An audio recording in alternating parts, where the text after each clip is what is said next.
I thought the most frustrating moment in my relationship with Mark was when he spent my grocery money on video games and said, "I'll pay you back next week," for the third time. I was wrong. The most frustrating moment was coming home exhausted after a 12-hour shift at my father's company where I'd worked for 5 years, walking into our apartment to find Mark lounging on the couch playing games as usual, and hearing him say excitedly, "Honey, great news! I got my first paycheck today, $7,000. And I did something really smart with it.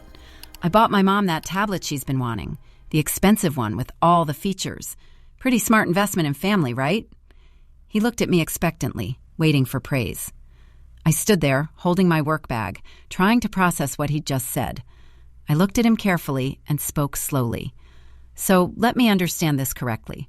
You lived off my income for 3 solid years, while I paid rent, utilities, groceries, and all our expenses. Then my father finally gave you a job at his company as a personal favor to me, despite your lack of experience. And the very first paycheck you receive, you spend the entire amount on a tablet for your mother? That's what you think is smart?" His smile faded into confusion as he realized I wasn't celebrating with him. Within 10 minutes, my father was at our apartment. And what happened next changed everything about my relationship, my understanding of what I'd tolerated, and my entire future. My story with Mark began 4 years ago when we met at a friend's party. I was 26, he was 28. I worked as a financial analyst at my father's mid-sized investment firm, a job I'd earned through education and competence, not nepotism. My father owned the company, but had made clear I'd start at the bottom and work my way up like everyone else. By the time I met Mark, I'd been there 4 years and earned my senior analyst position through actual performance. I made good money, about $90,000 annually, and had my own apartment in a decent neighborhood. Mark was charming, funny, attentive in those early months. He worked in retail management at the time, making modest money, but employed and independent. We dated for 8 months before he suggested moving in together to save money on rent. It made financial sense. My 1-bedroom was expensive for one person. We were spending most nights together anyway. He'd contribute half the rent and expenses. We'd split everything fairly. It seemed like a natural progression. The first few months of living together were good. Mark paid his half of rent and bills mostly on time, though I noticed he was often short, and I'd cover the difference with promises he'd make it up next month. Then, about 6 months after he moved in, he lost his retail job. The store was closing, laying off most staff. He was upset, but philosophical. "It's fine. I'll find something better. This is actually an opportunity." I supported him emotionally and told him not to stress, that we'd manage until he found new work. Except he didn't really look for new work, not seriously. He'd apply to a few jobs online each week, just enough to say he was trying, but he never followed up, never networked, never put in real effort. When I'd ask how the job search was going, he'd complain that the market was terrible, that he was overqualified for some positions and underqualified for others, that employers were unreasonable in their expectations. Meanwhile, I was paying all the rent, all the utilities, all the groceries, all the expenses. My savings started depleting steadily. After 3 months of unemployment, I suggested he take any job temporarily, retail, food service, anything, just for income while searching for something better. He was offended. "I'm not taking some minimum wage job. That's beneath my experience level. I need to hold out for a position that matches my skills." His skills were being an assistant manager at a retail store, but he talked about it like he'd been a Fortune 500 executive. 6 months became a year. A year became 2 years. 2 years became 3 years. Mark never found a job, or, more accurately, never seriously looked for one. He'd occasionally mention applying somewhere, would sometimes go to an interview and report it went badly. Meanwhile, I supported both of us entirely on my salary. I paid rent, utilities, groceries, insurance, everything. My credit cards slowly maxed out, covering expenses meant for 2 incomes. My savings account went from a comfortable emergency fund to nearly nothing. Mark's daily routine was depressingly consistent. He'd sleep until 11 or noon, spend afternoons playing video games or watching shows. Occasionally, he'd clean the apartment or cook dinner, but usually I'd come home from long workdays to find dishes in the sink, laundry unfolded, and Mark on the couch asking what was for dinner. as if I hadn't just worked 10 hours. When I'd express frustration, he'd get defensive. I'm dealing with depression from unemployment. You don't understand how hard this is for me emotionally.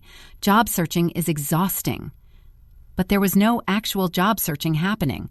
I'd check his browser history out of desperation and see gaming forums and streaming sites, but no job boards. His story was that he was looking, but there was no evidence of actual effort. He'd simply gotten comfortable being supported. His mother, Linda, made everything worse. She'd call him daily, encouraging his entitlement. You're too talented to settle for just any job. You need to wait for something worthy of your abilities. She'd tell him I should be more supportive, that a good partner supports their spouse through difficult times. Never mind that difficult times had lasted 3 years and showed no signs of ending. When I'd occasionally see Linda at family gatherings, she'd make comments about how I clearly made good money at my daddy's company, so I should be grateful to be able to help her son. The fact that I worked for my father's company was actually a source of tension. Mark resented it, made snide comments about nepotism and privilege, implying my success wasn't earned. This from a man who'd been unemployed for 3 years, living off my income. But Linda encouraged this narrative, telling Mark that people who had family connections didn't understand real struggle. About 8 months ago, things reached a crisis point. I'd covered all expenses for so long that I was seriously in debt. I had over $30,000 in credit card debt from covering our life for 3 years. My savings were gone. I was stressed constantly, working extra hours trying to make enough to keep us afloat. And Mark seemed completely oblivious, playing games while I worked myself to exhaustion. I came home one day and told him directly, "This can't continue. It's been 3 years. You need to find a job immediately. Any job. Or I can't keep supporting both of us. I'm drowning financially and you're not even trying." He got angry, said I was being unsupportive during his difficult time, that I was privileged and didn't understand real employment struggles. We had a huge fight that ended with him saying if I was so concerned about money, maybe I should ask my rich father for help. So I did. I went to my father and had an honest conversation I should have had years earlier. I explained Mark's 3-year unemployment, the financial strain, my growing debt, and how I didn't know what to do. My father was shocked and angry, not at me, but at the situation I'd been hiding from him. "Why didn't you tell me this was happening? I would have helped."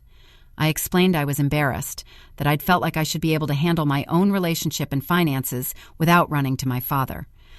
He listened, then said, "I can't give you money to enable this situation. That won't solve the real problem. But I can offer Mark a job. Entry-level position in our operations department, nothing fancy, but decent pay with benefits and growth potential if he works hard. If he's genuinely looking for work like he claims, this solves the problem." When I told Mark about the job offer, I expected gratitude. Instead, I got hesitation. "Working for your father? That's awkward. People will think I got the job through connections." I stared at him in disbelief.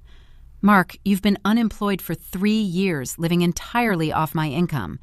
Yes, you'd be getting this job through connections. That's exactly what's happening. But it's a real job with real pay that you desperately need. Do you want it or not?" He hemmed and hawed for 2 days before finally agreeing. The job started 3 weeks later. It was entry-level operations work, data entry, filing, organizing, basic administrative tasks. The pay was $7,000 monthly, which was decent for entry-level work with no specific experience required. Not great money, but good money for basic work, and there was clear advancement potential for people who showed initiative. Mark started the job 6 weeks ago. The first few weeks he complained constantly. The work was boring, his coworkers weren't friendly, the hours were too long, his manager was too demanding. I'd remind him that he'd been unemployed for 3 years, and this was his path back to self-sufficiency, that everyone starts somewhere, that entry-level work is called entry-level because you enter there and work up. He'd grudgingly agree and keep going.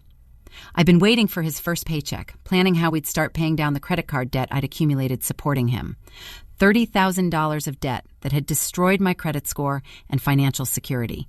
I figured we'd put most of his first check toward the highest interest cards, then establish a budget where he contributed fairly to household expenses while we worked down the debt together. I'd been living on a tight budget for months. No new clothes, no entertainment spending, no luxuries, just trying to survive. Today was his first payday. I'd worked a 12-hour day at the office, dealing with a difficult client analysis project. I came home exhausted, looking forward to sitting down with Mark to finally plan our financial recovery. He was on the couch, game controller in hand, but seemed excited when I walked in. "Honey, great news," he said, grinning. "I got my first paycheck today, $7,000 deposited right into my account, and I did something really smart with it. I bought my mom that tablet she's been wanting. You know she mentioned wanting one of those high-end tablets for reading and video calls? I got her the top-of-the-line model with all the accessories. Cost about $6,500 after tax, but it's worth it. Pretty smart investment in family, right?" She was so happy when I told her. I stood there, my work bag slowly slipping off my shoulder, trying to process what he'd just said. The apartment around me seemed to tilt slightly. "What?" I said quietly. "I bought Mom a tablet, the good one she wanted. She's been so supportive during my unemployment. I wanted to do something nice for her with my first paycheck. Show my appreciation. Good son, right?" He smiled proudly, completely missing my expression. I set my bag down carefully and looked at him. "So let me make sure I understand this completely correctly. You lived off my income exclusively for 3 solid years. 3 years where I paid rent, utilities, groceries, insurance, and every single expense for both of us. During that time, I accumulated $30,000 in credit card debt, trying to keep us afloat while you played video games and made minimal effort to find work. Then my father gave you a job at his company as a personal favor to me, despite your complete lack of relevant experience. And now, when you receive your very first paycheck, money I've been desperately waiting for so we could start paying down the crushing debt I accumulated supporting you, you spend essentially the entire amount on an expensive tablet for your mother? That's what you think is a smart decision?" His smile faded into confusion. "I mean, yeah, I wanted to do something nice for my mom. She's been supportive. I thought you'd be happy I was being generous." "Generous with what money, Mark? You didn't earn that money independently. You earned it at a job my father gave you as a favor to me after I begged him for help because I was drowning in debt from supporting your unemployment. That money was supposed to help us recover financially from 3 years of me carrying all our expenses alone. Did it occur to you to discuss this purchase with me? To maybe contribute to the household you've been living in for free? To help pay down even a fraction of the debt I accumulated, keeping us housed and fed?" He got defensive, his voice rising. "Here we go again. You're always keeping score, always bringing up that you supported me. I said thank you. What more do you want? This is my money from my job. I should be able to spend my own money how I want." Something inside me snapped. Not loudly or dramatically. It was quiet, cold, and final. I picked up my phone and called my father. "Dad, can you come to my apartment right now? It's important." "Yes, right now. Thank you." "What are you doing?" Mark asked, looking nervous. "Fixing a mistake I should have fixed 3 years ago," I said calmly. My father arrived in less than 10 minutes. He lived 15 minutes away, but clearly heard something in my voice that made him hurry.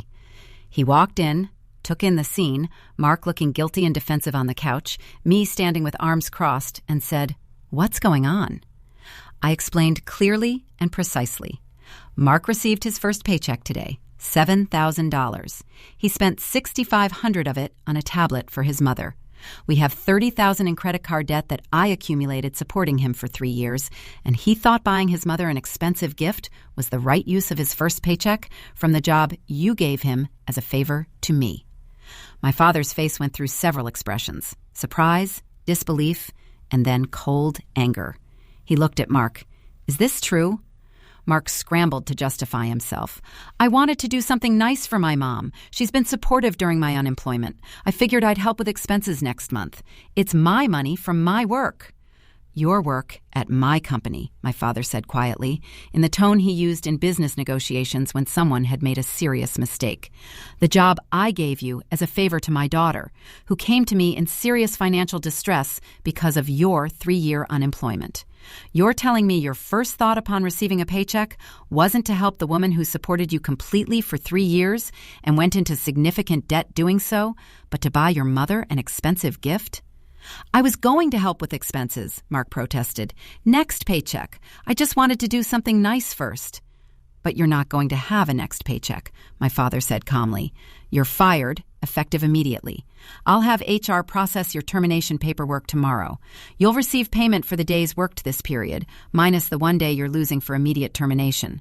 You can collect your personal items from your desk tomorrow between 9 and 10 a.m. with security escort. Mark's face went white. You can't fire me. That's not fair. I did my work. I absolutely can fire you, my father said. You're an at-will employee who's been here less than 2 months. I don't need cause, but I have plenty of it. Poor judgment, lack of reliability, and frankly, watching how you've treated my daughter. The job was contingent on you showing responsibility and helping her recover from the financial damage of supporting you. You've demonstrated the opposite. You're done. He turned to me. Pack his things. He's leaving today. You're moving back home with me until we sort out your finances and get you back on solid ground. I'll cover moving costs and first month's rent when you're ready for your own place again. And we'll work out a plan to handle your debt. I'll help, but only after he's gone and you've extracted yourself from this situation. You can't just throw me out, Mark protested, looking at me desperately. We've been together 4 years. Tell him he can't do this. I looked at him coldly, feeling nothing but exhausted relief. You spent 3 years using me as a free ride. The moment you got income, you proved your priorities. Your mother comes before the woman who sacrificed everything to support you. My father can't throw you out, but I can. This is my apartment, my name on the lease. You moved in with me. You have 30 days legally, but I want you gone this week. Pack your things. Mark tried everything over the next hour, crying, apologizing, promising he'd pay back everything, saying he'd made a mistake, and could we just talk about this? But something had crystallized completely. I'd spent 3 years making excuses for him, believing his promises that things would get better, that he was trying, that he appreciated my support. The tablet incident revealed the truth. He'd never actually appreciated my sacrifice. He'd felt entitled to my support. And the moment he had money, he spent it on his enabling mother, rather than the partner who'd destroyed her finances, keeping him afloat. My father stayed for 2 hours to make sure Mark started packing and understood this wasn't negotiable.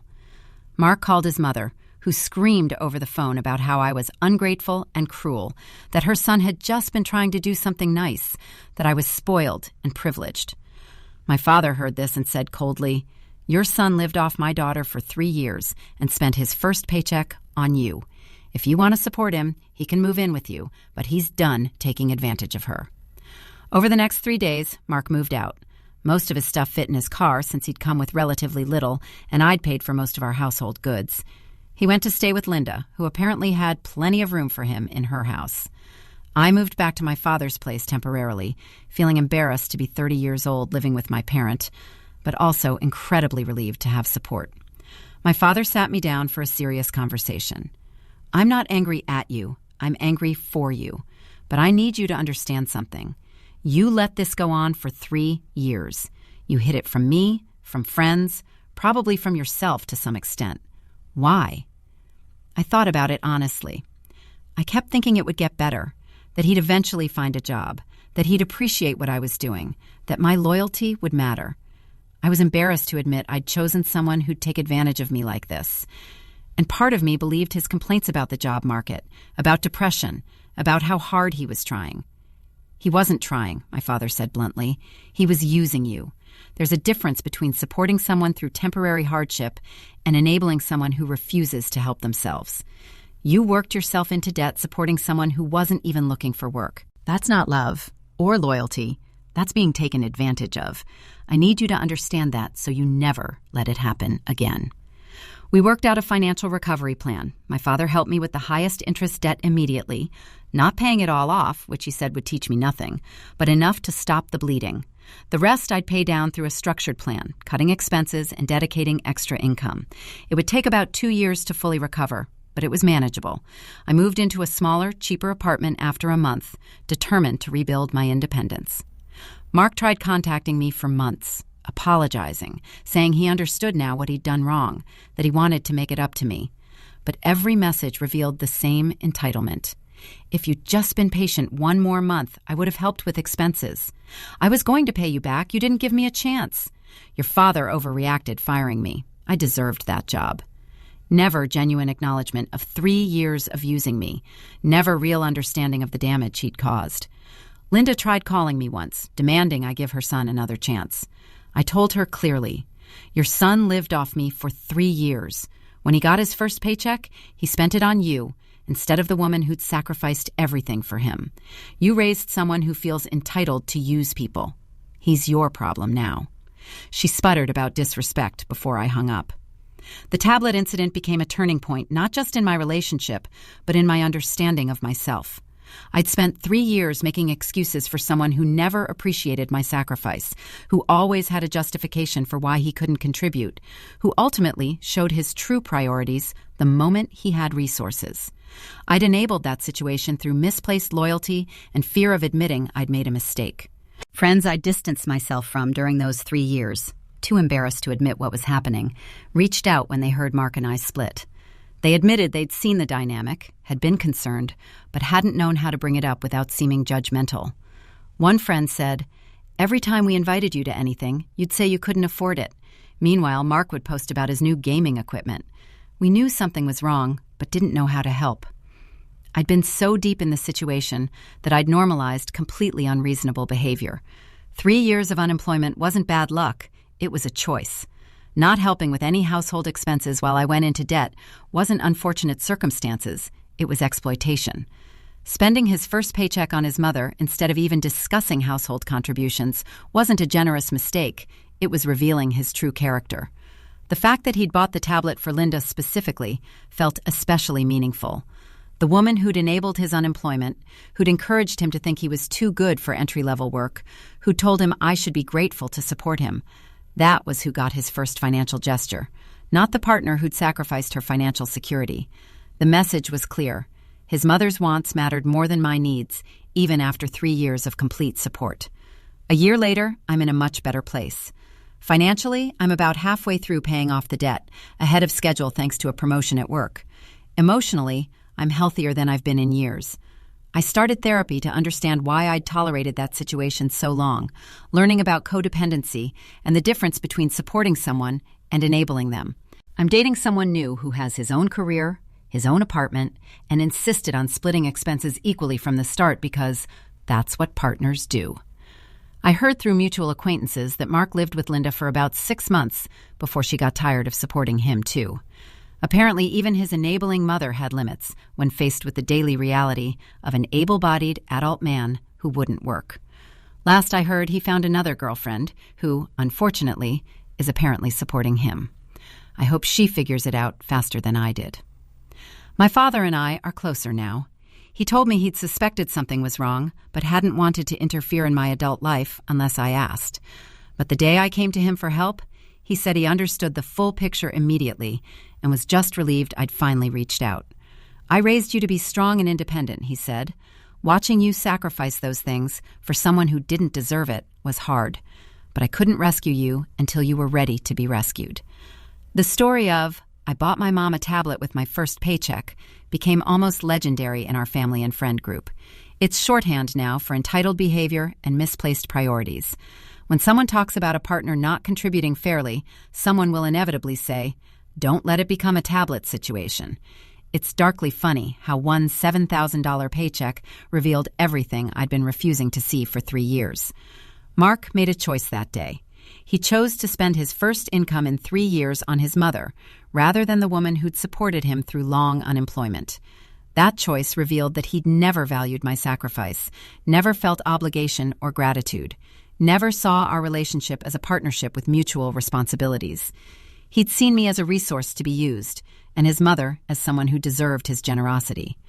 I spent 3 years supporting someone who used me. He spent his first paycheck on a tablet for the woman who'd encouraged that use. And my father spent 10 minutes ending the situation I should have ended years earlier.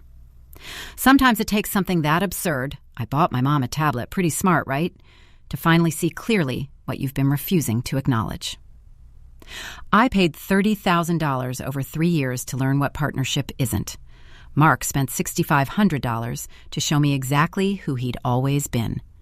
And my father gave me the support to finally walk away from someone who'd been taking advantage of me for far too long. The tablet sits in Linda's house, probably alongside her son, who I assume is still looking for someone else to support him while he waits for a job worthy of his talents. And I've rebuilt my life, my finances, and my self-respect. The best investment I ever made was the 30-day notice that ended that relationship. The worst was the 3 years before it. But at least I learned the difference between supporting someone through hardship and enabling someone who refuses to help themselves. He thought buying his mom a tablet with his first paycheck in 3 years was pretty smart. Turns out, the smartest thing that happened was it finally opened my eyes completely to exactly what I'd been tolerating and exactly what I needed to do about it. And I'll never make that mistake again. Looking back now, I can see all the red flags I ignored from the very beginning. When Mark first moved in with me, he'd occasionally forget his half of the rent, always with a reasonable excuse: unexpected car repair, helping his mother with something, miscalculated his paycheck timing. I'd cover it, telling myself it was temporary, that relationships require flexibility and understanding. But those occasional oversights became a pattern that I normalized over time. His mother, Linda, had been involved from the start in ways I didn't recognize as problematic. She'd call him multiple times daily, always positioning herself as his primary relationship and closest confidant. She'd make comments at family gatherings about how my boy deserves the best and how she'd always take care of her son, no matter what. I'd interpreted this as a close mother-son bond rather than the enmeshed, codependent relationship it actually was. When Mark lost his retail job, Linda immediately offered to let him move back home with her. He'd refused, saying he wanted to maintain his independence and adult life with me. I'd thought this showed commitment to our relationship. Now I realize he chose staying with me because I had a nicer apartment in a better location, and unlike his mother, I had a steady professional income. I was simply the more comfortable option. The 3 years of unemployment had a pattern I can see clearly now. Every few months, when I'd reach a breaking point about finances, Mark would have a sudden burst of job search activity. He'd apply to several positions, go to an interview or two, then report that he hadn't gotten the jobs due to bad luck or unreasonable employers. This would be enough to placate me for another few months, to make me think he was genuinely trying. Then the effort would fade again until the next time I pushed. During this time, his spending on himself never really stopped, despite having no income. New video games appeared regularly, gifts from his mother, he'd explain. His gaming computer got upgraded piece by piece, used parts he got good deals on, he'd say. He'd go out with his friends occasionally while I brown-bagged lunch to save money. His friends paid for him because they understood his situation, he'd tell me. I was working constantly and cutting every possible expense while he maintained a comfortable lifestyle of leisure. The psychological manipulation was subtle but constant. When I'd express frustration about being the sole provider, he'd accuse me of keeping score and not understanding that relationships aren't transactional. When I'd push him to take any job rather than holding out for perfect opportunities, he'd say I didn't believe in him or support his worth. When I'd mention my growing debt, he'd get defensive about how unemployment was already devastating to his self-esteem, and I was making it worse by bringing up money constantly. Linda reinforced all of this. She'd tell Mark that I was materialistic, that I was lucky to have him because he was loyal and kind, that my focus on money revealed my shallow values. She'd never acknowledge that her son was living entirely off someone else's income. Instead, she'd frame it as me being unsupportive of his journey. And Mark would repeat these narratives back to me during arguments, using his mother's words to deflect accountability. The day I finally went to my father for help, I was at rock bottom. I'd maxed out my last credit card buying groceries. I had $17 in my checking account until the next payday. I'd been losing weight because I was eating minimally to make sure we had food. And I'd come home to find Mark had ordered expensive takeout using money he'd gotten from his mother, eating premium sushi while I was literally rationing meals.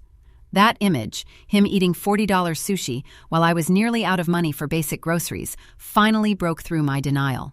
My father's reaction when I told him everything wasn't what I expected. He didn't yell or say, "I told you so," though I know he'd never loved Mark. He just looked sad and asked, "How long have you been protecting him from consequences?" That question hit hard because it was exactly right. I'd been shielding Mark from the natural consequences of unemployment by ensuring he never felt the actual hardship of having no income. He lived comfortably because I made sure of it. When my father offered Mark the job, I'd felt such relief and hope. Finally, this nightmare would end. We'd both be working, we'd pay down the debt together, we'd get back to being an equal partnership. I'd imagined us sitting down with budgets and payment plans, working as a team to fix what unemployment had broken. I'd fantasized about the gratitude Mark would express, how he'd acknowledge my years of support and commit to making things right. Instead, those 6 weeks of him working were just new complaints. The job was beneath him. The work was boring. His coworkers weren't friendly, though I later learned from my father that Mark ate lunch alone by choice, refused to engage in team activities, and gave minimal effort to building workplace relationships. His manager was too demanding, though the manager told my father that Mark's performance was mediocre, that he did the bare minimum and showed no initiative or interest in learning. But I'd been encouraged because at least he was working. At least a paycheck was coming. I'd started planning the debt payoff, calculating how long it would take if we put most of his income toward the high-interest cards. I'd even started feeling hopeful about our future again, thinking we'd weathered the storm and could move forward stronger. The tablet purchase destroyed that hope instantly. It wasn't just about the money, though that was bad enough. It was what the choice revealed about Mark's values, his priorities, and how he viewed our relationship. He'd had $7,000, his first income in 3 years, and his first thought wasn't, how do I help the woman who kept me housed and fed? It was, what can I buy my mother? The fact that he expected praise for this decision made it worse. He genuinely thought I'd be impressed by his generosity and family values. He saw no connection between the money he'd just been paid and the debt I'd accumulated supporting him.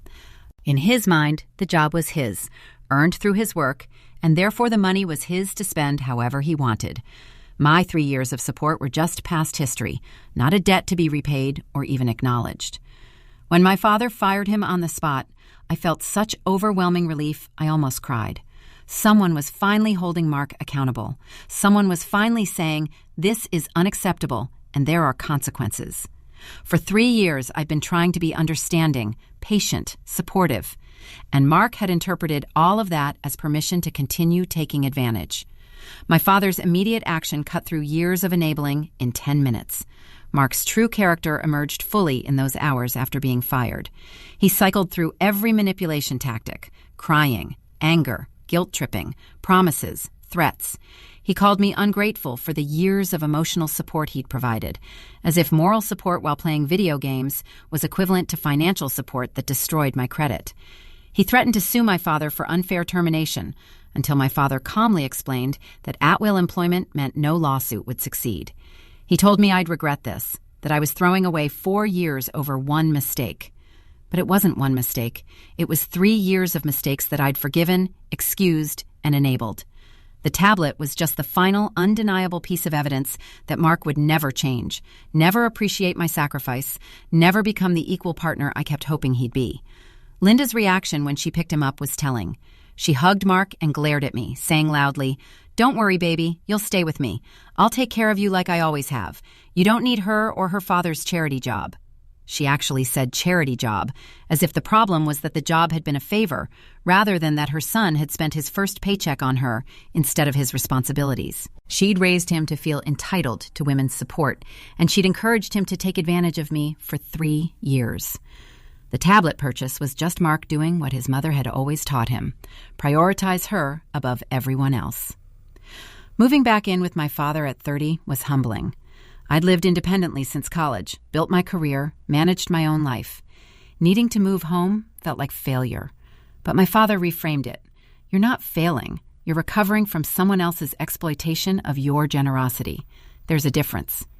He treated me with respect, gave me privacy and independence, even while living in his house, and focused entirely on helping me rebuild.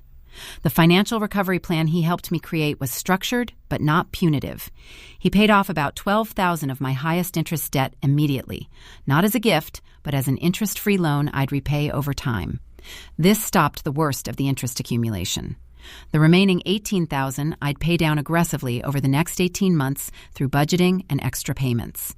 He made me create detailed spreadsheets tracking every payment, teaching me financial discipline I should have maintained throughout the Mark years.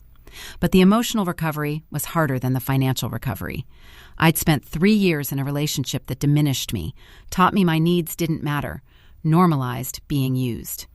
I'd lost friendships because I'd been too embarrassed to admit what was happening. I damaged my relationship with my father by hiding the situation. I'd learned patterns of accommodation and excuse-making that needed to be actively unlearned. Therapy helped enormously. My therapist identified codependent patterns, my need to be needed, my tendency to derive worth from sacrifice, my difficulty setting boundaries. She pointed out that I'd been treating Mark's unemployment as something happening to both of us rather than something he was doing to me through his refusal to seek work. That reframing was crucial. I hadn't been supporting us through hard times. I'd been enabling his choice not to work. We also worked on why I'd hidden the situation from my father and friends. I'd been ashamed of choosing Mark, ashamed of being taken advantage of, ashamed that my relationship looked nothing like the successful partnership I'd projected. I'd been protecting Mark's image and my own pride at the cost of getting help I desperately needed. Learning to be vulnerable and ask for support rather than hiding problems was difficult, but transformative. Dating again was strange. I was hyper-vigilant about any signs of the patterns I'd tolerated with Mark. If someone mentioned job instability, I'd tense up. If someone suggested I pay for something because I made more money, I'd overcorrect and refuse. My first few dates after Mark were disasters because I was so defensive and suspicious. Then I met James about 8 months after leaving Mark. He was a structural engineer, stable career, owned his own condo. On our third date, the check came, and he immediately suggested splitting it. When I automatically reached for my wallet, he paused and asked, "Is this okay? I believe in splitting costs equally in the early stages of dating, but if you have different expectations, let's talk about it." The fact that he asked, that he communicated clearly about financial expectations, that he assumed equal contribution as default, it was such a contrast to Mark's assumption that I'd always pay. I told James my story on our 6th date, nervous about his reaction. He listened carefully and said, "Thank you for trusting me with that. It sounds like you learned hard lessons about the difference between supporting someone and enabling them. I respect that you got yourself out." He didn't judge me for staying too long or seem to think less of me for being used. He just acknowledged it as a difficult experience I'd grown from. James and I have been together now for several months, and the relationship is fundamentally different from what I had with Mark. We split expenses proportionally based on income. He earns slightly more, so he pays slightly more, but we both contribute meaningfully. We discuss financial decisions openly. We both work full-time and respect each other's careers. Neither of us takes the other for granted. It's what partnership actually looks like, and experiencing it made me realize how abnormal my relationship with Mark had been. Mark's attempts to contact me continued for almost a year before finally stopping. His messages evolved over time. First came apologies and promises to change. Then came anger and accusations that I'd abandoned him when he needed me most. Then came attempts at manipulation, telling me he was depressed and struggling, hoping I'd feel guilty enough to respond. Finally came strange attempts at reconciliation, where he'd message like we were still friends, asking about my life casually, as if 3 years of financial abuse hadn't happened. I never responded to any of it. My therapist called it maintaining boundaries and helped me understand that any response, even a negative one, would encourage Mark to keep trying. Complete silence was the only way to communicate that the door was permanently closed. Eventually, the messages stopped. I heard through a mutual friend that Mark had a new girlfriend named Sarah within a few months of our breakup. My initial reaction was concern for her. Was he doing the same thing to her? But I realized I couldn't warn someone who hadn't asked for my input. Maybe their situation was different. Maybe he'd learned and changed. Or maybe she'd figure it out like I eventually did. All I could control was my own recovery and my own choices going forward. The same friend told me later that yes, Mark had moved in with Sarah quickly and wasn't working, claiming to be job searching. So apparently he'd found another person to support him while he played video games and made empty promises about trying. I felt sad for Sarah, but also frustrated. Why do some people keep finding others willing to enable them? Then I realized, because people like who I used to be exist. People who want to be needed, who believe love means endless sacrifice, who think supporting someone means protecting them from all consequences of their choices. The debt finally got fully paid off about 18 months after leaving Mark. The day I made the final payment and saw my credit card balances at zero felt incredibly liberating.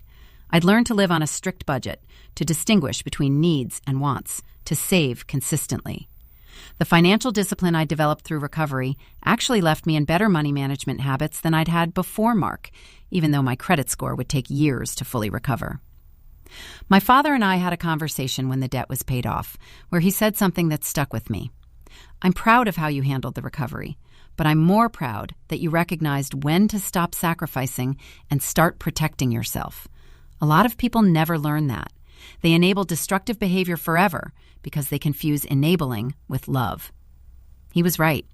The hardest part of the whole experience wasn't the financial damage or even the wasted 3 years. It was accepting that love and sacrifice aren't the same thing, that supporting someone doesn't mean accepting mistreatment, that you can't save someone who doesn't want to be saved. Mark didn't want to work. He wanted to be supported, and I'd confused his willingness to accept my support with appreciation for it. The tablet incident, absurd as it sounds, gave me the clarity I needed. $7,000 spent on his mother instead of even discussing household contributions revealed everything. It showed that Mark had never felt indebted to me for 3 years of support. He'd felt entitled to it. It showed that his mother's wants would always supersede my needs. And it showed that he genuinely didn't understand partnership or mutual obligation. That tablet sits in Linda's house, a $6,000 symbol of the values she'd instilled in her son and the consequences of those values. She got an expensive gift while losing the woman who'd been supporting her son for 3 years. Mark got to play generous son for a moment while losing his job, his relationship, and his comfortable, supported lifestyle.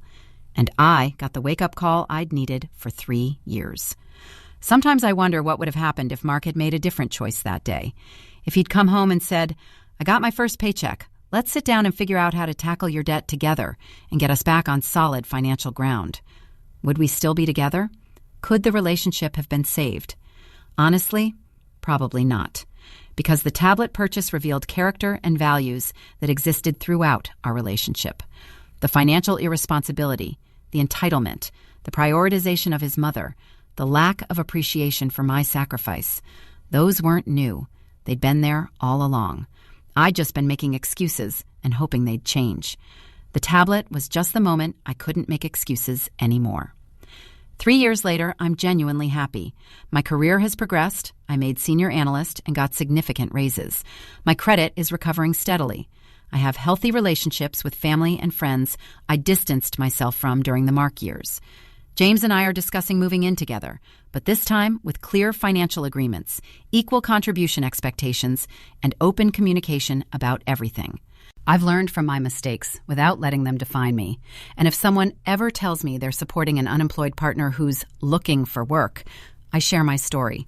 Not to judge, I'm the last person who should judge, but to offer the perspective I wish someone had given me 3 years earlier, to help them distinguish between temporary support during real hardship and long-term enabling of someone who's made a lifestyle choice, to encourage them to set boundaries and timelines rather than waiting indefinitely for change that may never come.